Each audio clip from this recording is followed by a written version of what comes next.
Caaltu assalamu alaikum warahmatullahi wabarakatuh. Akkam jirta nagarta jira alhamdulillah naguma. Akkam jirta naati shuma daga wadde kalas sagalee garba dhiisaa wal tagadhiistullee dantaa keeti. Maatiin keetillee hedduun rakkisaa jirani caaltu. Maatiin keetillee hedduun cinqaa jirani. Na rakkisu jirani. Yoo dhageettee jiraatti hajjilleen bakka ijoollee silaa niitee wanti hedduu san irraa badee jira. Amma laali ijoollee teetti fi miti talubbuu teetti fuudheessuu qabdu. Bakka silaa ijoolleen hojiif jettee mucoo bira dhiistee deemte bakka itti hidhaan san irraa hajjiin badee jira. Sigalee miti ijoollee jalaa badee jira. Amma daa'immaniyyuu miti siif lubbuu teetti fuuyyuu of baraaruu qabda, of eeggachuu qabda, sinjara lubbuu tanteetiif dhaqqabachuu qabda. Ijoolleen teessaati ijoollee waa takka godhu imma fudhataa yoo wajjii waan nyaachuu waan obaasuu yoo dhabe guyyaa takka lama osoo itti gite ofiinuu kadhatee si deebisa. Ijoolleen garta akkasi jiraan dheetuuti. Lubbuu teetti fuu of eeggachuu yaalii lubbuu tanteetu eeggadhu sin jedha. Namichi kamaraatee kophaa isaan jiru na fakkaate jinnoonni illee wajjin jirani. Maamuunii moo maamudii isaanii jedhan san jinnoota wajjin jira. Amma ati yoo kadhageetu taate amma tadhuma simeeroo hundatama dhumaa jedha. Maatiin keetillee cinqaan akkanii hin dadhabe. Kanaaf amma ka'itii waa hundaan asii gargaaratii osoo hin jinqamin namallee asii godha akka jettee akka gara biyyaa galtu. Ijoollee qabattee garuu dandeennaniin silaa ni galta rakkoon qabu. Yoo hin danda'ame namaa gochuu hin dandeettu. Lubbuu tantee baasii dura ijoollee ofiinuu si kadhatee si arga. Ijoollee dhiisii galii dhiistee haa galtu jedhaa jira maatiin keetu iyyuu. Ilmaan isaati waa takka waan isaan godhuun qabu. Harkatti yoo qabatee ima guddisa kadhateellee haatullee taatu. Dubartii bira larree yoo nyaateellee ima guddisaan dhiisanii gara fuudheellee isiin maal lubbuu isiitiin habaatu biyya san keessaa. Isiin maal namicha bineensa san jalaa habaddu jechaa jira si galeemte. Kanaafuu ati maaluma si dhabee waa sitti taphattee moo waa sitti dagga'e moo waa sirratti hiise moo mismaara si dheemoo biyya san keessatti maaliif ba'uu diddaa? Biyya san keessatti mismaara si dheemoo maaliif ba'uu diddaa? Sababbii kan keetii fi rakkoolee adda addaa dhufaa deemanii of durallee immoo har'a boroo osoo jettu osoo akkas taatu gaaf kaan osoo ol karakartu guyyama duraatu osoo amma irra hin deebi'anii waan darbetti deebistee lammatallee ulfooftee dhalteellee immoo homaa gochuu danda'u baga rabbi sii kenneetiinuma osoo amala isaa beektu itti wanti jetta inni immoo si ma'azzabaa guyya takkitti bar dhiinni yookaan sukkaarri si ka'ee lafarra si gangalchaa dhibeen hin taane cinqatiin rakkoon hin taane si seentitiniin si rakkisuu dandeessaa waan achi kana jechuudha. Rabbi sirraa qabuuti garuu laali si miidha malee waan si fayyadu hin qabu namichi kun. Homaati irraa jaalattee homaati jala deemtuu fi homaati waan namni jedhu dhaga'uu diddeetu waan yeroo hundeessuma deebitu kana. Biyya san keessa isallee dhiistee galuuf hin taatuuti. Isallee dhiistee hin galtu biyya san keessatti. Mismaaraan si dhahanii lilmeen si hodhanii hin beekan. Namichi naannoo inni jiru dhabdhe tolee mee yoo akka biyya san keessa Itoophiyaa yoo garuu dhadhu taate. Maaliif gara biraan seeni magaalaa biraa waan seeni magaalaa biraa ofirraa seentee irraa fagaattee isarraa maal qaba. Kanaaf waan si barbaachisu guutuu anas si danda'a anas si gargaara. Ka'iitii gara biyyaa galuu yaalii godhii sin jedha caaltu. Gara ofitti jabaatinii ilmaan wanta akka isaan hin godhu. Ati ka'iitii gara biyyaa galii sin jedha. Ka'ii garuu yaalii godhii maachitti hodhamte moo maali? Moo biyya kanaa galuu hin dandeettu sin jedhan si sodaachisa moo maal si godhan?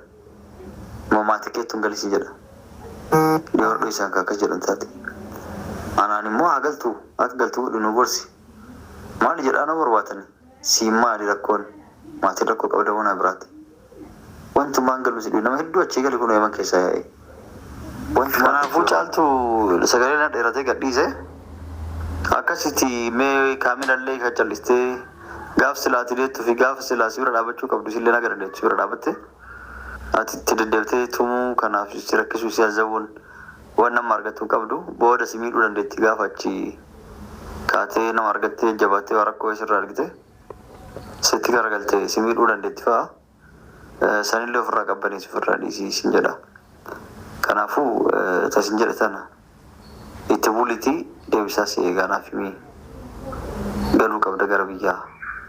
Wanti rakkisu maali mallaqa achi ittiin kaatee galtu moo birrii magaalaa san keessa ittiin baatu moo birrii Itoophiyaatti hin galtu maaliin kasii barbaachisu ka gochuu qabdu amma akka godhita sin jedhatan hin didiniiti mee namatti simuu dhiisi achi deemaa akkas ta'e akkana dhaqaa jechuu dhiisiti ka'iiti gara biyyaa galuuf yaalii godhi ka'iiti. Itti as deemi gara biyyaatti as kottu san si caala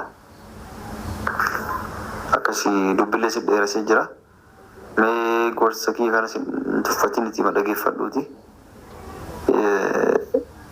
weerra oolchuu yaalime yeroo hunda karaa kan qofaan deemin karaa namni sin jedhee deemu. Assalamualaikum warahmatullahi wabarakatuh. Akkam jirtu hordoftoota fi kabajamtoota keenyaa jirtu bakka jiraattan bakka isin jirtan hunda nageenyaa jiraatu fayyaa keessanii nagaa keessanii isiniin jechaa wanti isin qabadhee dhufe maali yoo jettanii dhugaa dubbachuu fi har'a oduu gaddaati kan isin qabadhee dhufe jechuudha. Waan nama gaddisiisu tokko jechuudha. Wanti nama gaddisiisus maali yoo jettanii amma Sa'iid Itoophiyaadhaan itti dawalee namichi badee jira bakka ijoolleen qabdee teessu sana badee jiraati ati mana sanaa bahee achi deeminaan jedhe qubaan qabu jechuudha. Ijoolleen illee natti hin dawwalle jechuudha. Namni tokko natti hin dawwalle intalli ishiin bira jirtus natti hin dawwalle jechuudha. Maaliif yookiin hirrifatti jedhaniitu natti dawwaluu dhiisanii Sa'iiditti dawwalanii natti fakkaata jechuudha. Achiin achi badee jira jechuudha. Ijoollee warri dhiiraa duraayyuu bira oolanii akkuma isin beektanii hojii ooluu jechuudha. Hojii ooluu intala biratti dhiisaniitu hojii ooluu jechuudha. Maaliif hidhaa jira waan ta'eef hidhaa sirriitti jabeessanii jiru yoo hidhaa sana ofumarraa hiikeetu badeedha jechuudha. Intalli immoo yeroo sana mana fincaaniin jira jettee achi jirti jedhee yeroo natti himu jechuudha. Akkasitti achi baafatee jira. Kanaafuu achi bahee mana sanaa barbaadina godha malee ani manuma kana keessaallee baqadhee hin bahu jechuudha. Achiidhuma baqadhee hin bahu jechuudha. Yoo na ajjeese illee na ajjeesa malee waan barbaadina godha malee amma daa'imman kiyya naaf dutti as keessasinis niin jedha. Ani ergan achi bahee daa'imman kiyya akkam jirti laata jedheetanii baay'ee tokko na yaachisaa jira jechuudha. Waa'een daa'imaa kan duraa caala na yaachisuu jira jechuudha. Maaliif ajiin ofii isaatiifuu hin danda'u waan nyaatu waan dhuguun beeku jechuudha. Rakkina achitti rakkate bahee ijoollee kiyyatti haarii baalaati jedheeta baay'ee tokko yaadaa jira jechuudha.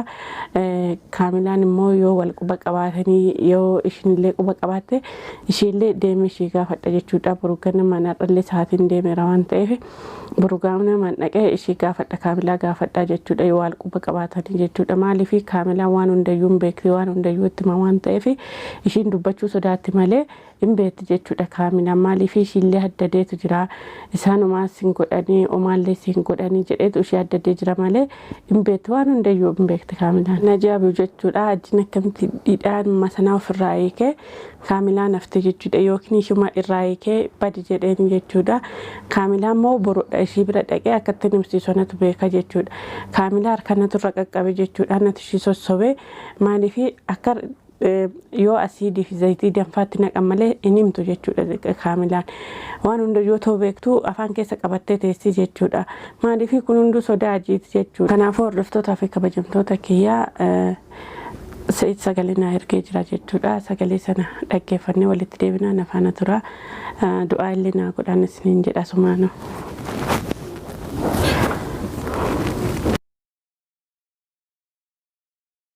Caaltu assalamu alaikum warahmatullahi wabarakatuh. Akkam jirtan agartaa jira alhamdulillah naguma. Akkam jirtan ati fama dhagaa wal dekalas sagalee garma dhiisaa wal tagadhiistullee dantaa keeti. Maatiin keetillee hedduun rakkisaa jirani caaltu. Maatiin keetillee hedduun cinqaa jirani na rakkisuu jirani. Yoo dhageettee jiraatti hajjilleen bakka ijoollee silaa niitee wanti hedduu san irraa badee jira. Amma laali ijoollee teetti fi miti talubbuu teetti fuudheessuu qabdu. Bakka silaa ijoolleen hojiif jettee mucoo bira dhiistee deemte bakka itti hidhaan san irraa hajjiin badee jira. Sigalee miti ijoollee jalaa badee jira. Amma daa'immaniyyuu miti siif lubbuu teetti fuuyyuu of baraaruu qabda of eeggachuu qabda sin jara lubbuu tanteetiif dhaqqabachuu qabda. Ijoolleen ta'isaati ijoollee waan akka godhu imma fudhataa yoo wajjii waan nyaachuu waan obaasuu dhabee guyyaa takka lama osoo itti gite ofiinuu kadhatee sin deebisa. Ijoolleen garta akkasii jiraan dhayituuti. Lubbuu teetti fuu of eeggachuu yaalii lubbuu tanteetu eeggadhu sin jedha. Namichi kamaraatee kophaa isaan jiru na fakkaate jinnoonni illee wajjin jirani. Maamuun immoo maamudii isaanii jedhan san jinnoota wajjin jira. Amma ati yoo ka dhageetu taate amma tadhuma siima yeroo hunda tamadhumaa jedha. Maatiin keetillee cinqaan akkanii hin dadhabe. Kanaaf amma ka'itii waa hundaan asii gargaaratii osoo hin jinqamin namallee asii godha akka jettee akka gara biyyaa galtu.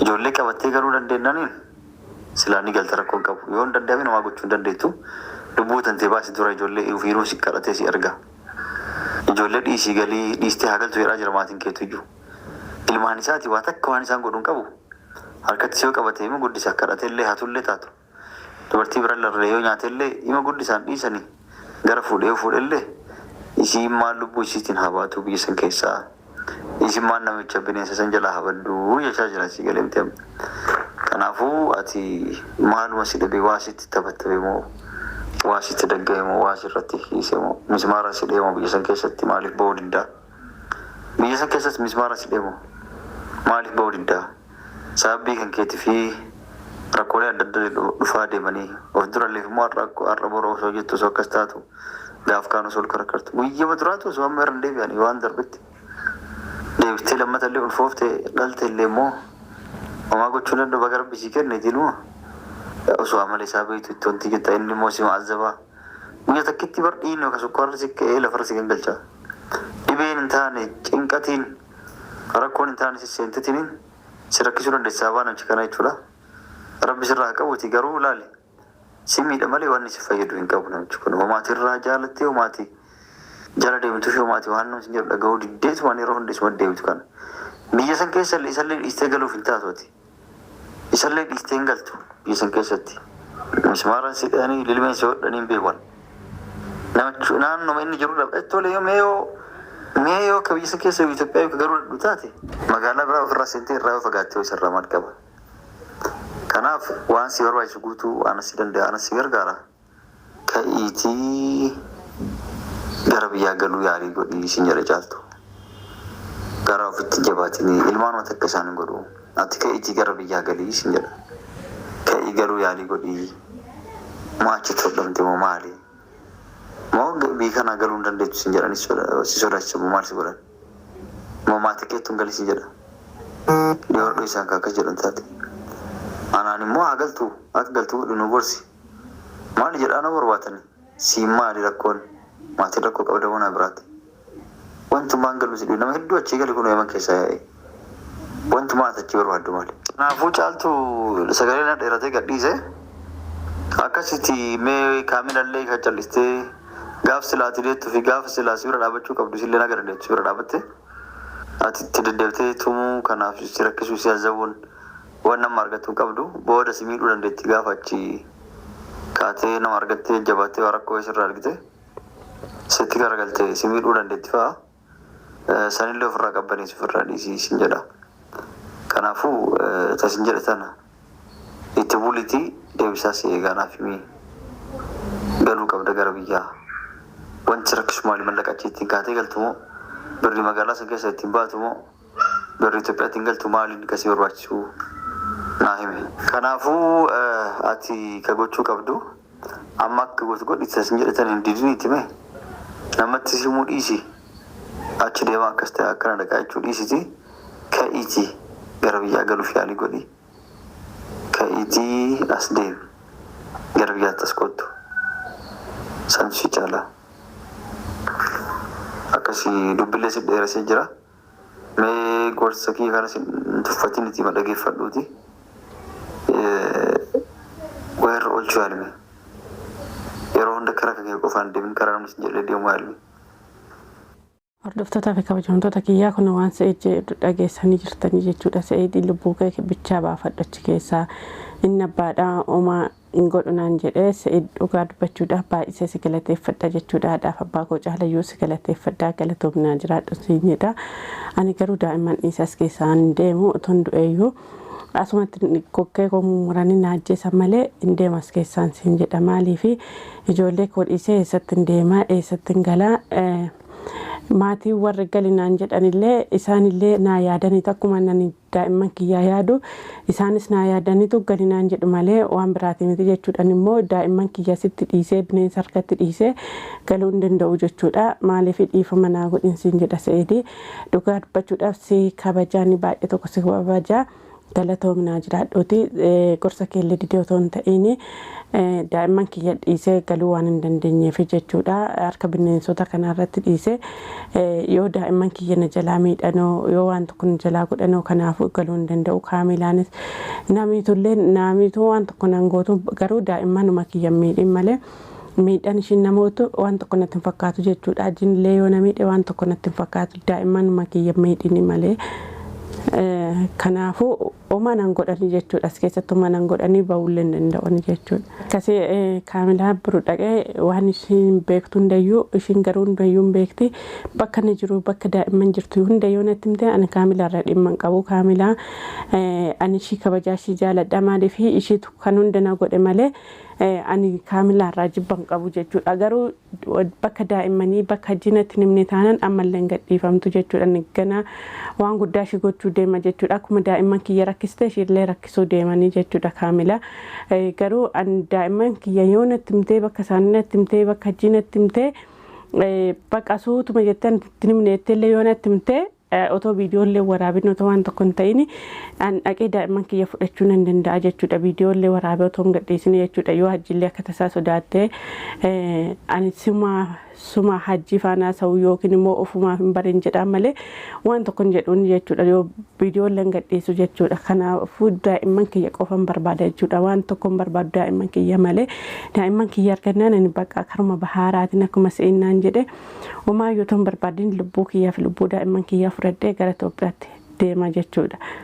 Isillee asumaan du'aa naa godhaan isiniin jedha kan daa'imman kiyya argadhu du'aa keessaniin na bira dhaabbadhaan isiniin jedha yaada keessan karaa koomentiitti na barreessan isiniin jedha maatiin warri mana kiyyaa faaraa taatan maatiin haa ta'an jajjabeessan isiniin jedha du'aa illee naa godhaan isiniin jedha waan hordoftaniif galatooma ulfaadhaa kabajama hanga viidiyoo biraatiin walitti deebinutti nagaan naa tura.